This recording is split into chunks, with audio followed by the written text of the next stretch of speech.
September 23, 1991, Columbus, Ohio. The morning sun cast long shadows across the quiet suburban streets of Cincinnati as four college friends prepared for what should have been a routine drive to Ohio State University. Michael Thompson, 19 years old and studying engineering, had volunteered to drive his reliable Honda Accord for the 2-hour journey north. His passengers included Jessica Miller, an aspiring journalism major with dreams of working for a major newspaper, Andrew Carter, a pre-med student known for his meticulous attention to detail, and Sarah Williams, an art student whose creative spirit had earned her a partial scholarship. The group had been inseparable since their junior year of high school, and their acceptance to the same university felt like destiny. They had spent the summer working various jobs to save money for college expenses, eagerly anticipating their sophomore year together. Michael's parents had watched from their front porch as the blue sedan pulled out of the driveway at exactly 9:15 that morning, the trunk packed with suitcases, textbooks, and the dreams of four young adults ready to embrace their future. The planned route was straightforward: Interstate 71 north, directly to Columbus, then a short drive to the university campus. Michael was a careful driver, known among his friends for his adherence to speed limits and traffic regulations. The journey should have taken approximately 2 hours and 15 minutes, putting them at the university by 11:30 in the morning, well ahead of their scheduled dormitory check-in at 2 o'clock in the afternoon. When 2 o'clock arrived, and none of the four students had appeared at their respective dormitories, residence hall staff initially attributed the delay to typical moving day complications. Perhaps they had stopped for lunch, encountered unexpected traffic, or decided to help each other settle into their rooms before completing the official check-in process. However, as the afternoon progressed and turned into evening, concern began to mount. Jessica's roommate, Amanda, had been waiting since early afternoon to meet her new living companion. By 6 o'clock, she contacted the resident advisor, expressing worry about Jessica's absence. Similar concerns were being raised in 3 other dormitories across campus. Michael's roommate had driven up from Cleveland that morning and found their shared room empty, with no sign that Michael had ever arrived. The first official missing persons report was filed at 7:45 that evening when Michael's father, James Thompson, contacted the Franklin County Sheriff's Office. James explained that his son was exceptionally responsible and would never fail to check in without calling. The other 3 families were contacted, and similar reports were filed within the next 2 hours. By 10 o'clock that night, law enforcement had established that 4 college students traveling together had vanished somewhere between Cincinnati and Columbus. The initial search efforts focused on the major highways, with officers checking hospitals and accident reports along the expected route. No incidents involving a blue Honda Accord had been reported anywhere in the state. The breakthrough came at approximately 11:30 that night, when a Franklin County deputy discovered Michael's car on a narrow gravel road adjacent to Hocking Hills State Park, roughly 40 miles southeast of Columbus, and significantly off their intended route. The vehicle was found unlocked, with the keys still in the ignition and the engine cold. Personal belongings remained inside: Jessica's purse with her wallet and identification, Andrew's medical textbooks scattered across the back seat, and Sarah's art supplies carefully arranged in a canvas bag. What immediately struck investigators as unusual was the positioning of the car. Rather than appearing abandoned due to mechanical failure or accident, the Honda was parked deliberately, pulled completely off the roadway, and positioned as if someone had taken care to hide it from casual observation. The fuel tank was nearly full, and a preliminary inspection revealed no mechanical issues that would have necessitated stopping. More concerning were the subtle signs of disturbance around the vehicle. Footprints in the soft earth suggested that multiple people had exited the car, but the patterns were confusing and overlapping. Some appeared to lead toward the dense forest that bordered the gravel road, while others seemed to circle back toward the roadway itself. Inside the car, investigators found Michael's detailed route planning notebook, which showed no indication that the group had intended to visit Hocking Hills. His handwritten directions clearly outlined the direct interstate route to Columbus, with no detours or side trips marked. The notebook also contained a carefully planned timeline, with specific stops marked for fuel and food, none of which corresponded to their current location. The area where the car was discovered was particularly remote, accessible only by a series of increasingly narrow country roads that branched off from State Route 33. Local residents described the location as rarely traveled, primarily used by hunters during deer season and occasional hikers exploring the extensive state park system. The nearest residence was more than 3 miles away, and cellular phone service, still in its infancy in 1991, was non-existent in the area. As the initial investigation expanded throughout the following day, law enforcement began to piece together a preliminary timeline. Gas station receipts found in Michael's wallet indicated the group had stopped for fuel in Lancaster, Ohio, approximately 25 miles south of Columbus, at 10:47 that morning. This suggested they had been making good time and were still following their planned route as late as mid-morning. However, the location where the car was found represented a significant deviation from any logical path to Ohio State University. To reach the gravel road in Hocking Hills, the group would have had to exit the interstate system entirely and navigate a complex series of rural roads for more than 30 miles. Local law enforcement could identify no reasonable explanation for this detour. The Ohio State Highway Patrol expanded the search to include aerial reconnaissance of the vast forested areas surrounding the discovery site. Helicopters equipped with heat-sensing equipment combed thousands of acres of dense woodland, while ground teams with search dogs attempted to follow any trails leading from the abandoned vehicle. By the end of the second day, more than 200 volunteers had joined the search effort. The story had captured local media attention, and news crews from Columbus television stations broadcast updates throughout the day. The 4 families had driven to the area, establishing a temporary command center at a local church, coordinating with law enforcement and organizing civilian search parties. Despite the massive effort, no trace of the 4 students was discovered. The dogs lost any scent trail within a few hundred yards of the car, suggesting the group may have been transported away from the area by some other means. This possibility introduced a far more sinister element to what had initially been treated as a missing persons case, potentially involving accidental injury or disorientation in the wilderness. As investigators delved deeper into the backgrounds of the 4 students, they found nothing that would explain their presence in such a remote location. None had expressed interest in hiking or camping, and their academic schedules provided no reason for the detour. Michael's mechanical knowledge of automobiles was limited, making it unlikely he would have attempted to use back roads as a shortcut.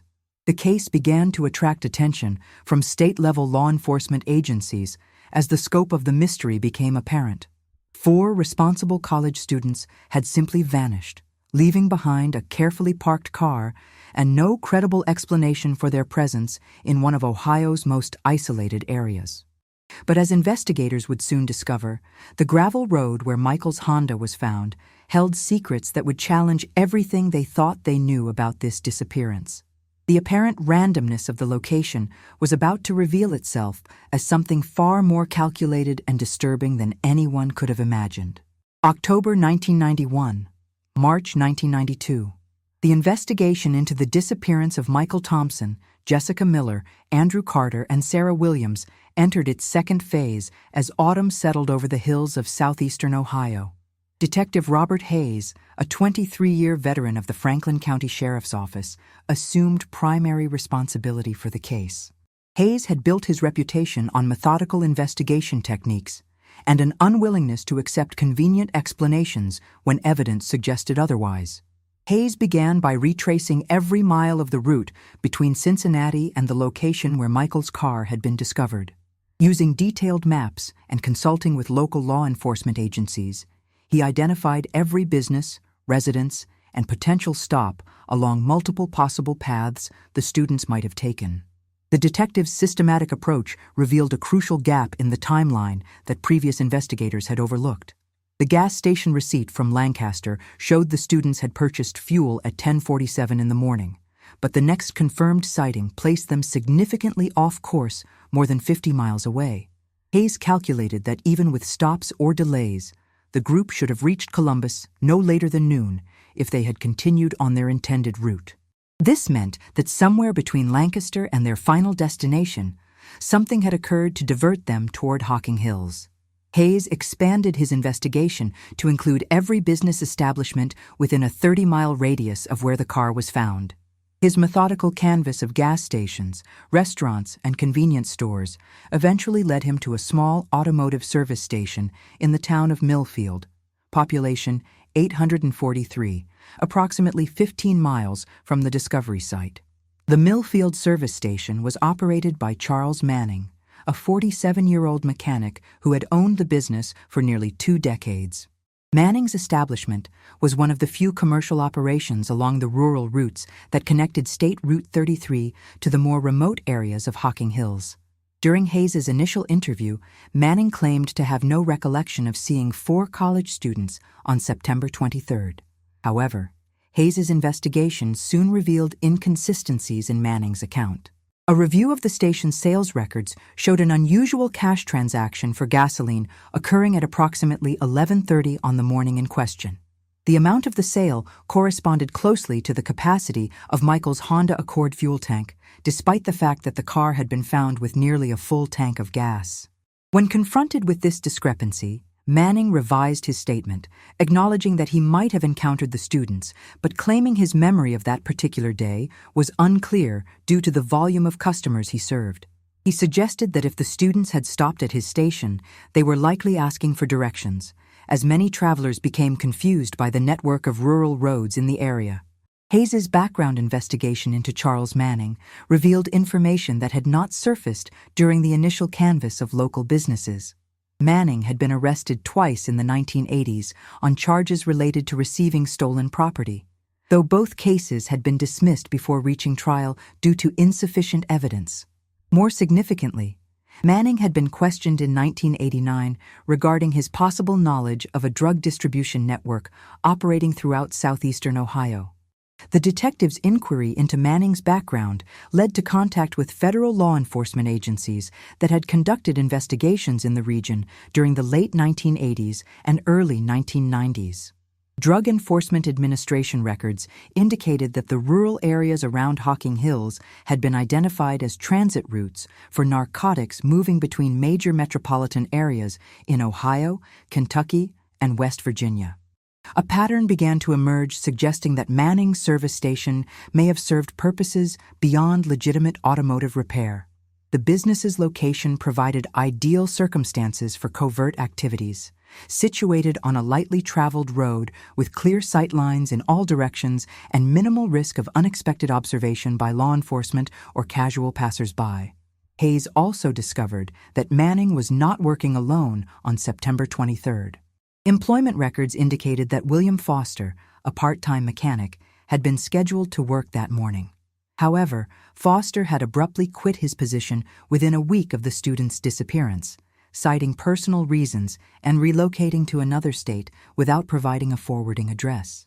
The detective's attempts to locate Foster proved challenging, but persistent investigation eventually tracked him to a small town in West Virginia, where he had found employment at another automotive repair facility.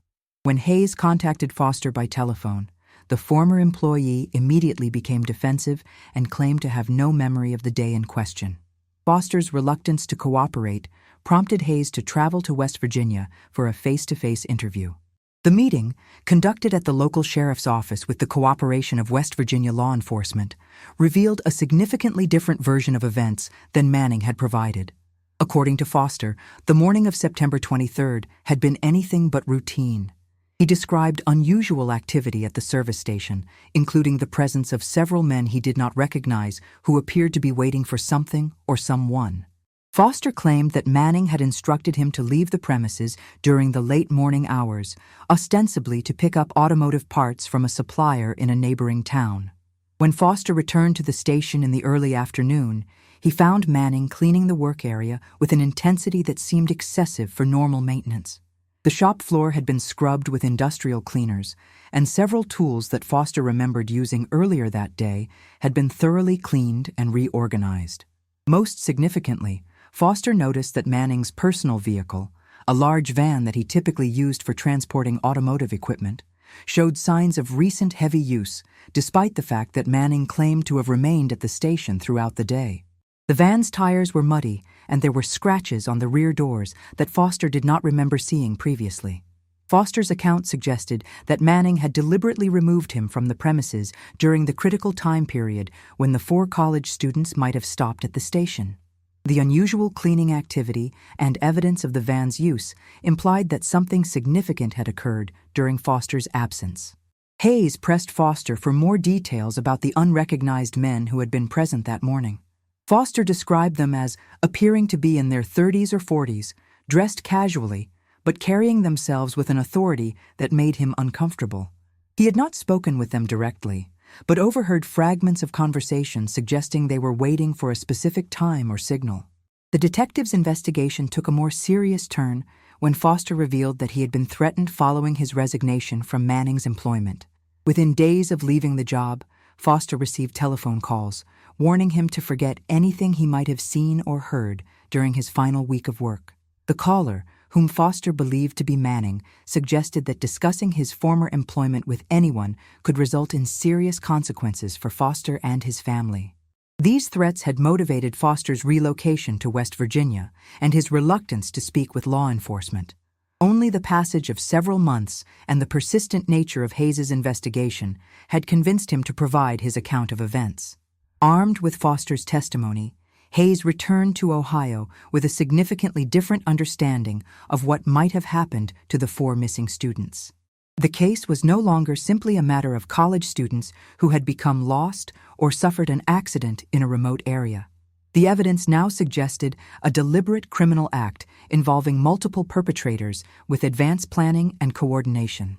Hayes's request for a search warrant for Manning's property was approved based on Foster's testimony and the discrepancies in Manning's statements. However, when law enforcement officers arrived at the Millfield service station to execute the warrant, they discovered that Manning had departed several days earlier, claiming a family emergency required his immediate travel to another state. The search of the abandoned service station revealed evidence that supported Foster's account. Forensic analysis of the work area identified traces of industrial cleaning compounds that had been applied far more extensively than would be required for routine maintenance. More concerning, luminol testing revealed traces of blood in several locations throughout the shop, including areas that had been scrubbed with particular intensity. The discovery of blood evidence transformed the investigation from a missing persons case into a potential homicide. However, the blood samples were insufficient for DNA analysis using the technology available in 1992, and the degraded condition of the evidence made it impossible to determine how recently it had been deposited. Manning's sudden departure from the area, combined with the forensic evidence found at his business, convinced Hayes that the service station had been the scene of whatever had befallen the 4 college students. However, without Manning's cooperation or more substantial physical evidence, the detective faced significant challenges in developing a prosecutable case. The investigation had revealed a network of criminal activity operating in the rural areas around Hocking Hills, but the specific fate of Michael Thompson, Jessica Miller, Andrew Carter, and Sarah Williams remained unknown. Hayes was certain that the 4 students had encountered something sinister at Manning's service station, but proving what had happened would require evidence that seemed to have been systematically eliminated. As winter approached and the case entered its 6th month without resolution, Hayes realized that conventional investigative techniques had reached their limitations. The answers he sought were buried somewhere in the complex web of criminal relationships that Manning had apparently been part of, and uncovering those secrets would require a different approach. But the detective's instincts told him that Manning had not acted alone, and somewhere in the network of associates and accomplices, there might be someone willing to provide the truth about what had happened on that September morning. The challenge would be finding that person before the trail grew completely cold. 1992, 2010. The trail had gone cold. By the spring of 1992, Detective Robert Hayes found himself confronting the harsh reality that the disappearance of 4 college students might never be solved. Charles Manning had vanished as completely as his alleged victims, leaving behind only questions and a service station that had been thoroughly sanitized of evidence. However, Hayes possessed something that would prove invaluable in the years to come: an unwillingness to let go. Even as other cases demanded his attention and the official investigation was scaled back due to lack of leads, Hayes continued his pursuit of the truth. He maintained contact with federal agencies that had been monitoring drug trafficking activities in southeastern Ohio, hoping that Manning's name might surface in connection with other criminal investigations. The breakthrough came in an unexpected form during the summer of 1994. Hayes received a telephone call from a Drug Enforcement Administration agent named Patricia Coleman, who had been reviewing closed case files as part of a larger investigation into corruption within federal drug enforcement operations. Coleman had discovered documents indicating that Charles Manning had been operating as a confidential informant for a joint federal-local drug interdiction task force that had been active in the Hocking Hills region from 1989 through 1992. This revelation fundamentally altered Hayes's understanding of why the investigation into the missing students had encountered so many obstacles. Manning had not simply been a peripheral figure in local drug trafficking, he had been a protected asset of federal law enforcement. His service station had apparently served as a monitoring post for drug shipments moving through the rural transportation network, and his role as an informant had provided him with advance warning of law enforcement activities in the area.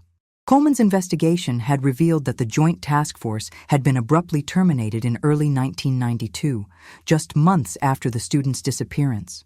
Official records cited budget constraints and shifting enforcement priorities, but Coleman suspected that the termination was related to concerns about the reliability and activities of certain informants, particularly Manning.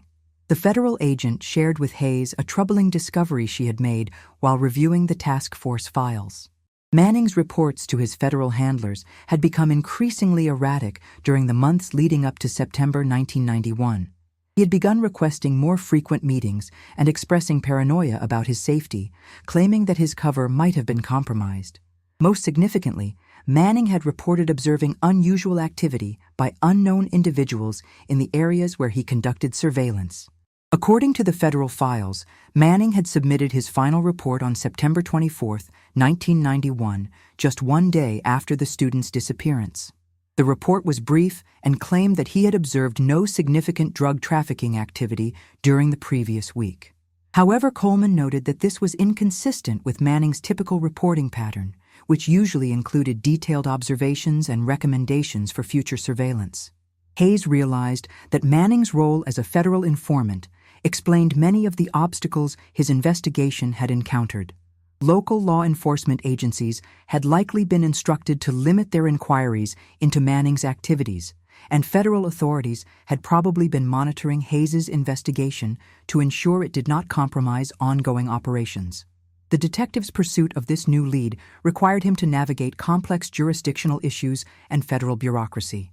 However, Coleman proved to be a valuable ally, sharing information that would have been impossible for Hayes to obtain through conventional channels. Together, they began to reconstruct the timeline of events leading up to the student's disappearance, focusing on Manning's activities and associations during the critical period. Their investigation revealed that Manning had been involved with a network of individuals who used the rural road system around Hocking Hills to transport narcotics between major metropolitan areas.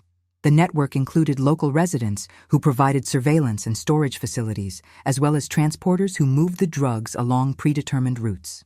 Manning's service station served as a coordination point where shipments could be monitored and routes could be adjusted based on law enforcement activity. However, by 1991, the network had begun to experience pressure from competing criminal organizations seeking to establish their own operations in the region. Manning had reported to his federal handlers that unknown individuals had been conducting their own surveillance of the area, apparently attempting to identify the routes and methods used by the established network. Hayes and Coleman theorized that the 4 college students had inadvertently encountered one of these surveillance operations on the morning of September 23rd. Their presence in the area may have been interpreted as a threat by individuals who could not afford to have witnesses to their activities. The investigation took a significant step forward in 1999 when Coleman contacted Hayes with news that Manning had been arrested in Nevada on unrelated charges. Federal authorities had been tracking Manning's movements for several years, but he had successfully avoided apprehension by frequently changing his location and identity. His arrest provided an opportunity to question him about the events of September 1991. Manning's interrogation, conducted jointly by federal agents and Detective Hayes, revealed additional details about the criminal network that had been operating in the Hocking Hills region. However, Manning consistently denied any direct involvement in the disappearance of the 4 students. He claimed that while he remembered their visit to his service station, they had simply requested directions and purchased gasoline before continuing on their journey. Manning's account was contradicted by evidence that Hayes and Coleman had assembled over the years. Financial records showed that Manning had received significant payments from unknown sources during the weeks following the students' disappearance. Telephone records indicated that he had contacted several individuals with criminal backgrounds immediately after September 23rd, including conversations that lasted well beyond what would be required for routine business communications. Most damaging to Manning's claims was evidence discovered during the search of his arrest location in Nevada.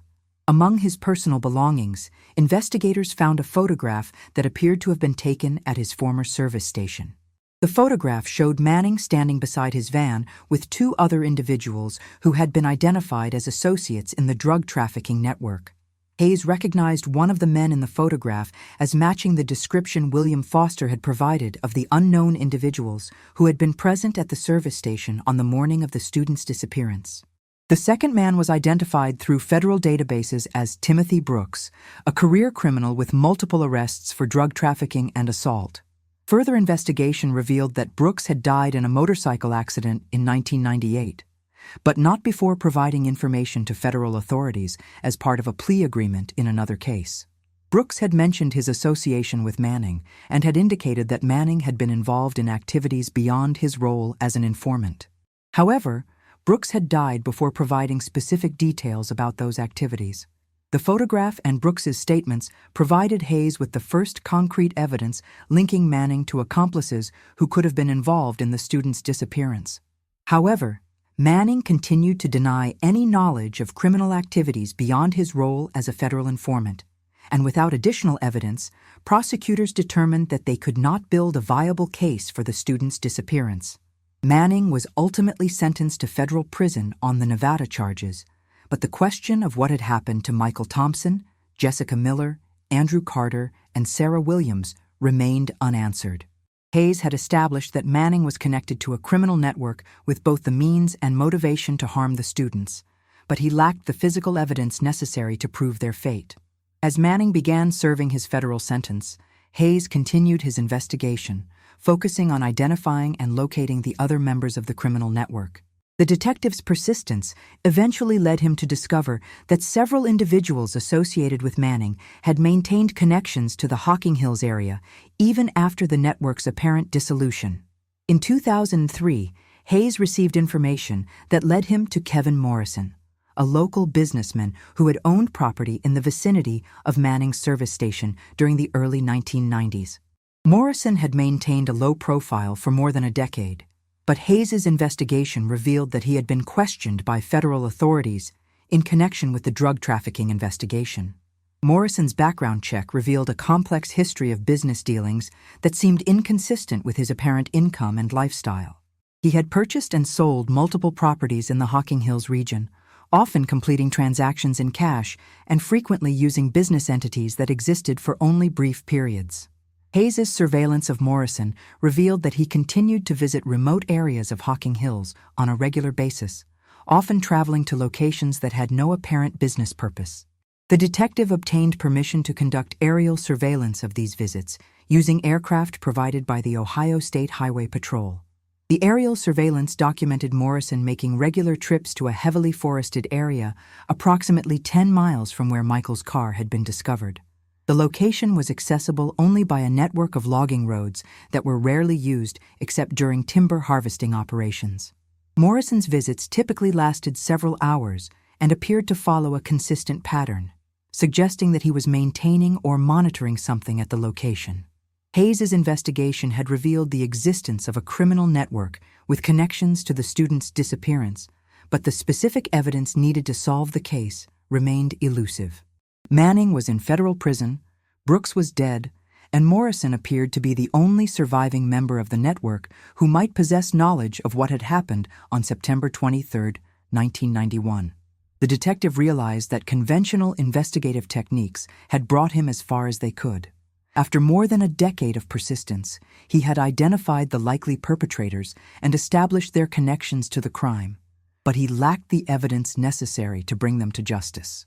However, Hayes's years of investigation had created a foundation that would prove crucial when new technology and unexpected discoveries finally provided the breakthrough the case needed.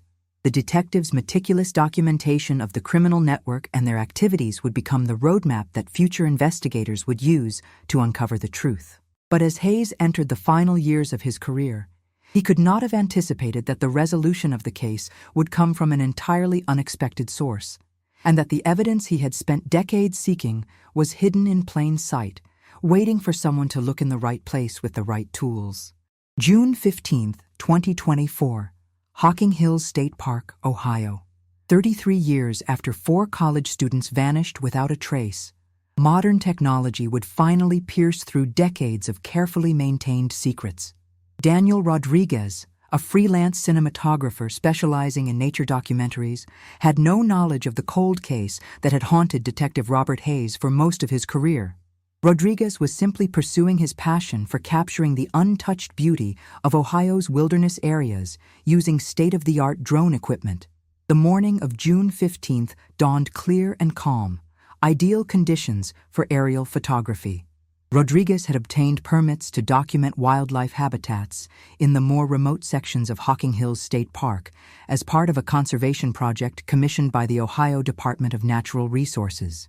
His assignment was to create a comprehensive visual survey of areas that had been minimally impacted by human activity, focusing on locations that might serve as corridors for migrating wildlife. Rodriguez launched his drone from a parking area near the Conkle's Hollow Nature Preserve, planning to systematically photograph a grid pattern covering approximately 50 square miles of forested terrain. His equipment included a professional-grade quadcopter equipped with high-resolution cameras capable of capturing both standard photography and infrared imagery that could reveal temperature variations and moisture patterns in the landscape. As Rodriguez guided his drone over the dense canopy of oak, maple, and pine trees, he followed a predetermined flight path that would ensure complete coverage of his assigned survey area. The drone's cameras automatically captured images at regular intervals, while Rodriguez monitored the live video feed on his controller's display screen, adjusting the flight path as necessary to avoid obstacles or to focus on areas of particular interest. Approximately 2 hours into his survey mission, Rodriguez's drone reached a heavily forested ridge approximately 8 miles southeast of the main park facilities. The area was accessible only by hiking trails and abandoned logging roads, making it one of the most isolated sections within the park boundaries. As the drone passed over this remote terrain, Rodriguez noticed unusual geometric patterns visible through breaks in the forest canopy. The patterns appeared to be perfectly straight lines and right angles that were inconsistent with natural forest growth or typical geological formations. Rodriguez adjusted his drone's altitude and camera angle to obtain clearer images of the anomalous features. What he captured would prove to be the first visual evidence of activities that had been hidden beneath the forest canopy for more than 3 decades. The high-resolution images revealed what appeared to be the remnants of structures or clearings that had been deliberately concealed by vegetation. Rectangular depressions in the forest floor suggested that buildings or large objects had once been present, but had since been removed or had deteriorated. Most intriguingly, Rodriguez's infrared cameras detected temperature variations that indicated the presence of buried materials with different thermal properties than the surrounding soil. Rodriguez's professional experience with aerial photography immediately recognized that the patterns he had discovered were not natural phenomena. The geometric precision of the features and their deliberate concealment suggested human activity that someone had taken considerable effort to hide. His conservation project did not require him to investigate such anomalies, but his curiosity was aroused by the mystery of what lay hidden beneath the forest. After completing his scheduled survey mission, Rodriguez returned to his base of operations to review the day's photography in detail. Using professional image analysis software, he was able to enhance the resolution and contrast of the images showing the unusual ground patterns. The enhanced images revealed additional details that had not been visible during the initial drone flight. The rectangular depressions appeared to be arranged in a deliberate pattern, suggesting a complex of structures rather than individual isolated features. Connecting paths or roads were visible as linear areas where vegetation growth differed from the surrounding forest. Most significantly, the infrared imagery showed distinct thermal signatures, indicating the presence of large metallic objects buried beneath several feet of soil and organic matter. Rodriguez's analysis also revealed that the concealment of these features had been accomplished with considerable sophistication. Rather than simply removing structures and allowing natural vegetation to reclaim the area, someone had carefully planted specific types of trees and shrubs to create the appearance of undisturbed forest growth. The selection and arrangement of vegetation had been designed to match the surrounding natural forest while concealing the underlying artificial features. The implications of Rodriguez's discovery were immediately apparent to him, even without knowledge of the 1991 disappearance case. The location's remoteness, the deliberate concealment efforts, and the presence of buried materials suggested activities that someone had been determined to keep secret. Rodriguez realized that his discovery might be related to criminal activity and that he had a responsibility to report his findings to appropriate authorities.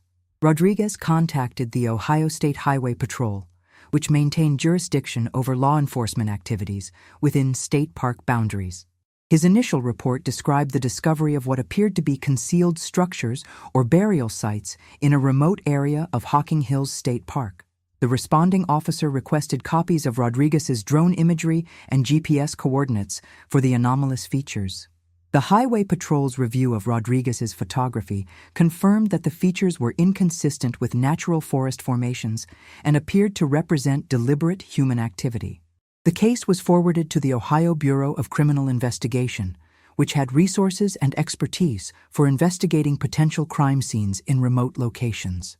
Within 48 hours of Rodriguez's initial report, BCI investigators had arrived at Hocking Hills to conduct a preliminary assessment of the site.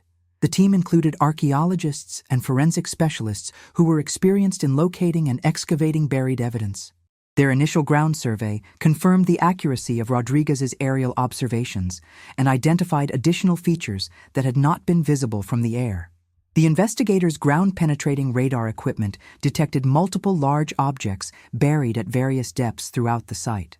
The size and composition of these objects were consistent with vehicles, machinery, or large containers that had been deliberately buried and concealed. The radar also identified areas where the soil had been extensively disturbed and then restored to create the appearance of undisturbed ground. Detective Jennifer Walsh, who had assumed leadership of the Franklin County Sheriff's Office Cold Case Unit, was contacted by BCI investigators when their preliminary assessment suggested that the site might be related to unsolved criminal cases.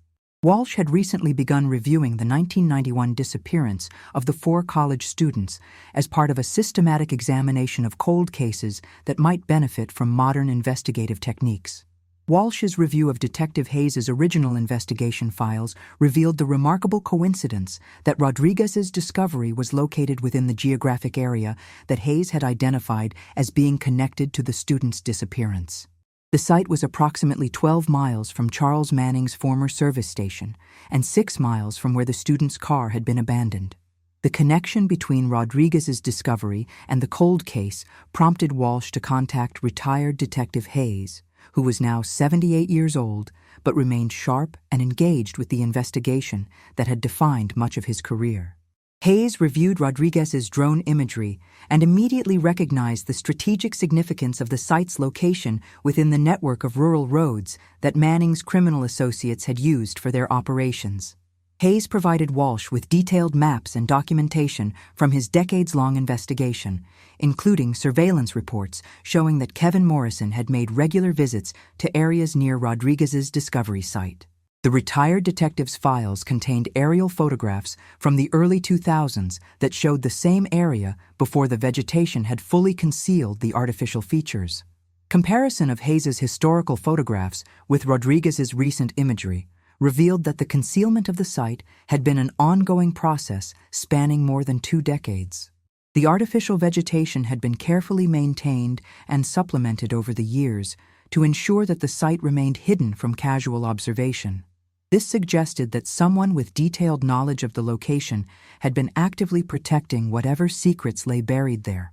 Walsh obtained authorization to conduct a full archaeological excavation of the site, bringing together resources from multiple law enforcement agencies and academic institutions. The excavation would be methodical and comprehensive, designed to recover any evidence that might have been preserved beneath the forest floor while maintaining the integrity of potential crime scene materials. However, as the excavation teams prepared to begin their work, Walsh received disturbing information that suggested they were not the first investigators to show interest in the site. Security cameras installed by the Park Service had recorded unauthorized nighttime activities in the area during the weeks following Rodriguez's initial discovery. The security footage showed individuals with heavy equipment accessing the site under cover of darkness, apparently conducting their own excavation activities. The intruders had used sophisticated techniques to avoid detection, including jamming of cellular communications and deployment of their own surveillance equipment to monitor approaching park rangers. Walsh realized that Rodriguez's discovery had not only revealed the location of evidence related to the 1991 disappearance, but had also prompted someone to take immediate action to protect or remove that evidence. The race to uncover the truth about what had happened to Michael Thompson, Jessica Miller, Andrew Carter, and Sarah Williams had become a competition between law enforcement and individuals who were determined to keep their secrets buried. The investigation was entering its most critical phase, with the potential for either definitive answers or permanent concealment of evidence that had remained hidden for more than 3 decades. The outcome would depend on whether Walsh's team could reach the buried secrets before those responsible for concealing them could complete their own desperate mission to eliminate the last traces of their crimes. July 8, 2024, Hocking Hills State Park, Ohio. The early morning mist still clung to the forest floor when Detective Jennifer Walsh's excavation team arrived at the concealed site that Daniel Rodriguez had discovered weeks earlier. Armed with court orders and accompanied by forensic specialists from 3 different agencies, Walsh was determined to uncover the truth that had been buried for 33 years. However, what they found would exceed even their most dire expectations about the scope of the crimes committed in this remote location. The unauthorized nighttime excavations that security cameras had documented presented Walsh with a complex challenge. Someone with intimate knowledge of the site had been systematically removing evidence under cover of darkness, using professional-grade equipment and sophisticated operational security measures. The intruders had demonstrated a level of expertise that suggested either current or former law enforcement training, making their identification and apprehension a priority for the investigation. Walsh's team began their work by establishing a comprehensive security perimeter around the excavation site. Motion sensors, cameras, and communications equipment were deployed to prevent any further unauthorized access while the official investigation proceeded. The Ohio National Guard provided personnel to maintain round-the-clock security, ensuring that no additional evidence could be removed or destroyed. The initial excavation work focused on areas where ground-penetrating radar had detected the largest buried objects. Using careful archaeological techniques designed to preserve any forensic evidence, the team began the painstaking process of removing decades of accumulated soil and organic material. Within hours, their efforts revealed the first concrete evidence of what had happened to the missing college students. Buried approximately 6 feet beneath the forest floor, investigators discovered the remains of Michael Thompson's blue Honda Accord. The vehicle had been crushed and compacted, apparently using heavy machinery, before being placed in a carefully prepared excavation site. The car's license plates had been removed, but the vehicle identification number confirmed its identity as the car that had been reported abandoned on a gravel road 33 years earlier. The discovery of the Honda immediately raised questions about how the vehicle had been moved from its original location to the burial site. The distance between the 2 locations was more than 6 miles, and the terrain included steep hills and dense forest that would have made transportation extremely difficult. The car's crushed condition suggested that specialized equipment had been used both to compact the vehicle and to transport it to the burial location. Further excavation around the Honda revealed additional evidence that painted a horrifying picture of what had transpired on September 23, 1991. Personal belongings that had not been found in the original search were discovered scattered throughout the burial site, including textbooks, clothing, and identification documents belonging to all 4 students. The distribution pattern of these items suggested that they had been deliberately scattered rather than placed in any organized manner. The forensic team's analysis of the burial site revealed that the Honda was not the only large object that had been concealed beneath the forest floor. Ground-penetrating radar had detected at least 3 other significant buried items, each requiring careful excavation to preserve any potential evidence. As the team expanded their work area, they uncovered a second vehicle that would prove to be even more significant to the investigation. The second vehicle was identified as a large van that matched the description William Foster had provided of Charles Manning's personal transportation. The van had been subjected to the same crushing and compacting process as the Honda, but forensic analysis revealed traces of biological material that had survived the decades of burial. DNA analysis would later confirm that the material belonged to the 4 missing students. The discovery of Manning's van at the burial site provided the first physical evidence directly linking him to the student's disappearance. However, the van's presence also raised new questions about how the vehicles had been transported to the remote location and who had possessed the equipment and expertise necessary to carry out such an elaborate concealment operation. Walsh's investigation took a dramatic turn when the excavation team discovered evidence of a third buried vehicle. This vehicle was identified as a heavy equipment transporter capable of carrying the crushing machinery that had been used to compact the other vehicles. The presence of this transporter suggested that the burial operation had been planned and executed with considerable logistical sophistication. The forensic analysis of the buried vehicles revealed that the concealment operation had taken place over several days following the student's disappearance. Soil samples and vegetation analysis indicated that the burial site had been carefully prepared and then systematically restored to appear undisturbed. The process would have required multiple individuals with specialized knowledge and access to heavy machinery. As the excavation continued, Walsh received a breakthrough that would finally identify the individuals responsible for concealing the evidence. Analysis of the security footage showing the recent unauthorized excavations had yielded clear images of the intruders' faces and license plates. Cross-referencing this information with law enforcement databases led to the identification of Kevin Morrison as one of the individuals who had been attempting to remove evidence from the site. Morrison's identification prompted Walsh to obtain surveillance warrants for his current activities and communications. The surveillance revealed that Morrison was in contact with several other individuals who appeared to be coordinating efforts to eliminate evidence related to the 1991 case. Intercepted communications indicated that the group was aware of the ongoing law enforcement investigation and was taking desperate measures to protect themselves.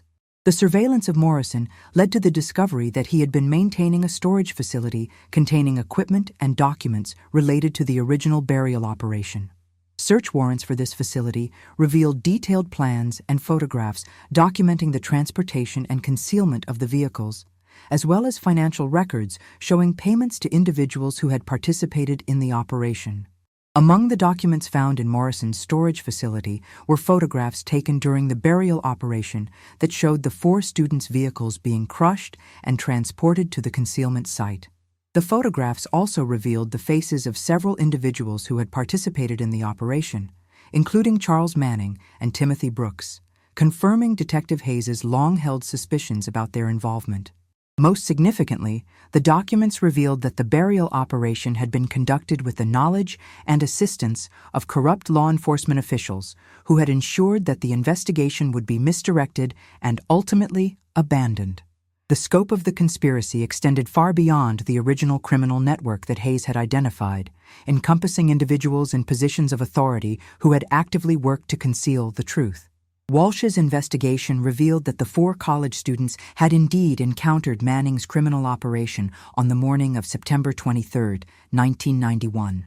However, rather than being random victims of circumstance, the students had been deliberately targeted because they had witnessed a large-scale drug transaction that was taking place at Manning's service station. The criminal network could not afford to allow witnesses to their operation to survive. The evidence recovered from the burial site painted a picture of a carefully planned and executed operation designed to eliminate the students and conceal all evidence of their fate. The crushing and burial of the vehicles had been intended to ensure that no trace of the crime would ever be discovered, and the corruption of local law enforcement had been used to prevent any meaningful investigation. However, the criminals had not anticipated that their burial site would eventually be discovered through modern aerial surveillance technology, or that their own attempts to remove evidence would be documented by security cameras.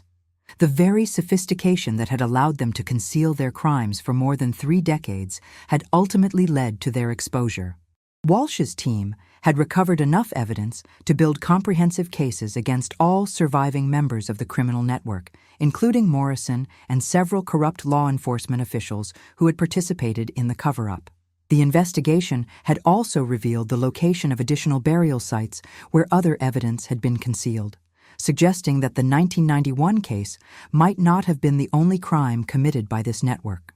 As Walsh prepared to present her findings to prosecutors, she realized that the investigation had uncovered not just the solution to a 33-year-old cold case, but also evidence of a systematic pattern of corruption and criminal activity that had operated with impunity for decades. The scope of the conspiracy would require a massive law enforcement response involving multiple agencies and jurisdictions. The families of Michael Thompson, Jessica Miller, Andrew Carter, and Sarah Williams would finally learn the truth about what had happened to their children, but that truth would prove to be far more horrifying than they had ever imagined. The 4 young people had not simply been victims of random violence, but had been systematically murdered to protect a criminal enterprise that had corrupted the very institutions that should have brought their killers to justice. September 15, 2024, Franklin County Courthouse, Columbus, Ohio.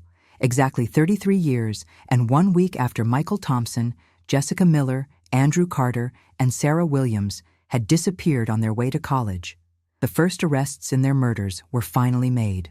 The massive investigation that had grown from Daniel Rodriguez's accidental drone discovery had culminated in one of the largest criminal conspiracy cases in Ohio's history, involving charges against 12 individuals spanning multiple decades of criminal activity and corruption. Kevin Morrison, now 68 years old, was arrested at his residence in a coordinated operation involving federal agents, state investigators, and local law enforcement. The arrest warrant detailed charges including 4 counts of first-degree murder, conspiracy to commit murder, obstruction of justice, and racketeering. Morrison's attempts to destroy evidence at the burial site had provided prosecutors with additional charges related to tampering with a crime scene and intimidating witnesses. The evidence recovered from the Hocking Hills burial site had provided prosecutors with an overwhelming case against Morrison and his co-conspirators.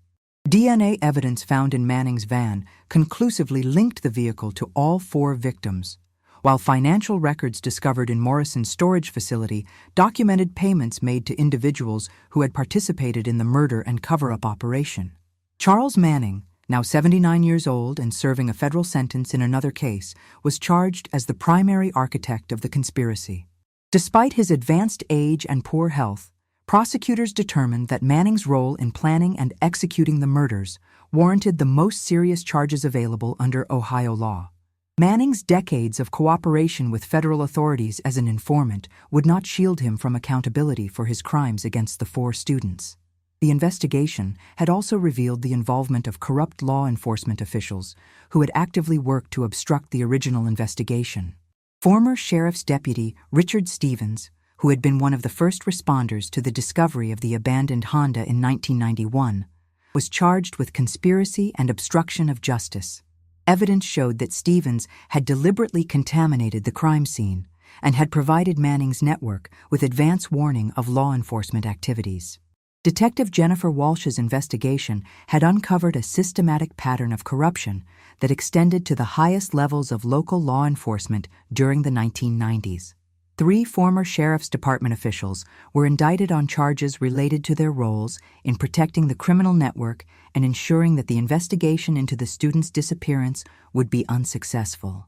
The corruption had been so extensive that federal authorities were forced to review hundreds of other cases that might have been compromised. The families of the 4 victims were finally able to learn the complete truth about what had happened to their children on that September morning in 1991. The evidence showed that the students had stopped at Manning's service station to ask for directions after becoming confused by the rural road network. Their timing had been catastrophically unfortunate, as they had arrived during a major drug transaction involving multiple criminal organizations.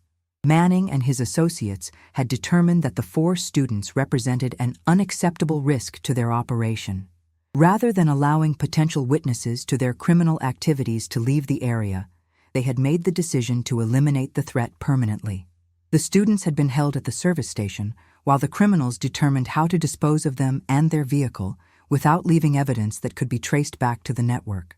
The forensic evidence recovered from the burial site revealed that the 4 students had been killed at Manning's service station on the evening of September 23, 1991. Their bodies had been transported to the remote burial location along with their vehicle, which had been moved from its original abandonment site to create the false impression that the students had disappeared in the wilderness area. The elaborate burial operation had been conducted over several days, using heavy equipment to excavate the concealment site and compact the vehicles to minimize the space required for burial. The criminals had then spent years carefully maintaining the vegetation at the site to ensure that no trace of their activities would be visible to casual observers or even aerial surveillance using the technology available at the time. The prosecution's case against Morrison and his co-conspirators was strengthened by the testimony of several individuals who had been peripheral participants in the criminal network. Faced with overwhelming evidence and the prospect of lengthy prison sentences, these witnesses agreed to cooperate with authorities in exchange for reduced charges. Their testimony provided detailed accounts of how the conspiracy had operated and how the cover-up had been maintained for more than 3 decades. The trial proceedings revealed the full scope of the criminal enterprise that had been operating in southeastern Ohio during the 1990s. The network had been involved in drug trafficking, money laundering, and the corruption of public officials on a scale that had allowed them to operate with virtual impunity. The murder of the 4 college students had been just one element of a much larger pattern of criminal activity. Morrison's trial began in November 2024, with prosecutors presenting evidence that included DNA analysis, financial records, witness testimony, and the photographs found in Morrison's storage facility. The defense argued that Morrison had been a minor participant in events that had been orchestrated by others, but the evidence clearly showed his central role in both the original crimes and the subsequent cover-up efforts. The jury deliberated for less than 6 hours before returning guilty verdicts on all charges against Morrison. The evidence had been so comprehensive and compelling that the defense's attempts to shift blame to deceased co-conspirators had proven ineffective. Morrison was sentenced to life in prison without the possibility of parole, ensuring that he would never again have the opportunity to harm innocent people. Charles Manning's trial was conducted separately due to his age and health condition. Despite his attorney's attempts to portray Manning as a federal informant who had been coerced into criminal activity by his handlers, the jury found him guilty on all charges. Manning was sentenced to life in prison, though his advanced age made it unlikely that he would survive to serve the complete term. The corrupt law enforcement officials who had participated in the cover-up received sentences ranging from 15 to 25 years in prison. Their convictions sent a clear message that corruption and abuse of power would not be tolerated, regardless of the time that had elapsed since the crimes were committed. The resolution of the case provided long-awaited closure for the families of Michael Thompson, Jessica Miller, Andrew Carter, and Sarah Williams. After more than 3 decades of uncertainty and unanswered questions, they finally knew what had happened to their children and could begin the process of grief and healing that had been impossible while the case remained unsolved. Retired Detective Robert Hayes, now 80 years old, attended the sentencing hearings and expressed satisfaction that his decades of persistent investigation had finally been vindicated. Hayes's meticulous documentation and refusal to abandon the case had provided the foundation that allowed modern investigators to achieve justice for the victims and their families. The case had also led to significant reforms in law enforcement practices and oversight procedures designed to prevent the kind of corruption that had allowed the criminal network to operate undetected for so long. The Ohio Bureau of Criminal Investigation implemented new protocols for monitoring informant relationships and ensuring that criminal investigations could not be compromised by corrupt officials. Daniel Rodriguez, whose accidental discovery had finally broken the case open, was recognized by law enforcement agencies for his role in bringing the truth to light.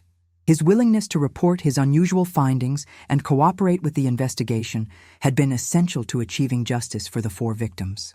The Hocking Hills burial site was carefully excavated and restored by environmental specialists, with a memorial marker placed to honor the memory of Michael Thompson, Jessica Miller, Andrew Carter, and Sarah Williams. The marker serves as a reminder that justice may be delayed, but it need not be denied, and that the truth has a way of emerging even when powerful forces work to conceal it. The case of the 4 missing college students had finally been closed, but its impact extended far beyond the courtroom verdicts and prison sentences. The investigation had exposed the dangerous consequences of corruption and the importance of persistent, ethical law enforcement. Most importantly, it had provided answers and closure for families who had never stopped hoping that the truth would eventually emerge from the darkness that had concealed it for so long. After 33 years, 4 young people could finally rest in peace, knowing that those responsible for their deaths had been held accountable for their crimes. Their memory would live on not just in the hearts of their families, but as a testament to the power of justice to prevail, even against the most determined efforts to conceal the truth.